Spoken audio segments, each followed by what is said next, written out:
सोचो एक ऐसी जगह जहां पहुंचते ही जहाज और एयरप्लेन्स अचानक गायब हो जाते हैं। ना कोई डिस्ट्रेस कॉल, ना कोई वार्निंग, और कुछ केसेस में तो कभी उनका मलबा ही नहीं मिला।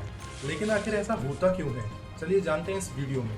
इस जगह को दुनिया बरमूडा ट्रायंगल के नाम से जानती है, जिसे डेविल्स ट्रायंगल और लिम्बो ऑफ द लॉस्ट के नाम से भी जाना जाता है। ये नॉर्थ अटलांटिक ओशियन के वेस्ट रीजन में माना जाता है।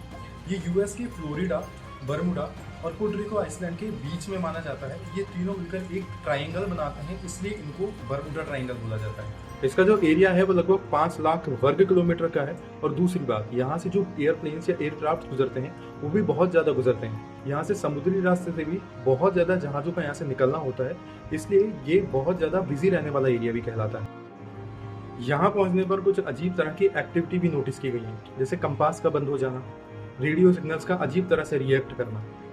पिछले कई दशकों में यहाँ से गुजरे कुछ एयरक्राफ्ट और काफी शिप्स के गायब होने की रिपोर्ट सामने आई है। इनमें से सबसे फेमस केस जो रहा वो रहा फ्लाइट 19 का।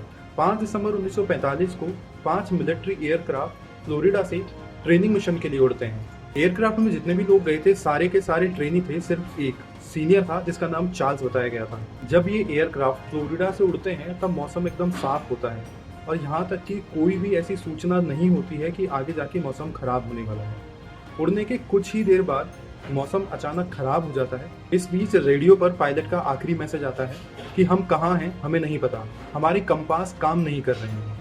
बस ये लास्ट मैसेज आता है और उसके बाद वो 5 एयरक्राफ्ट्स कहाँ गायब हो गए आज तक किसी को नहीं पता। हैरानी की बात ये थी कि उन 5 एयरक्राफ्ट को ढूंढने के लिए 13 लोगों की एक रेस्क्यू टीम भेजी गई और वो भी कभी वापस नहीं लौटी। इस मिस्ट्री को लेकर कई थ्योरियां सामने आई।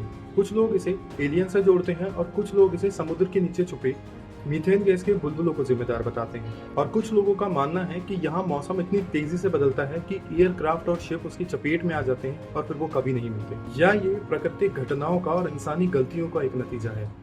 क्या लगता है आपको? कमेंट कर जरूर बताइएगा।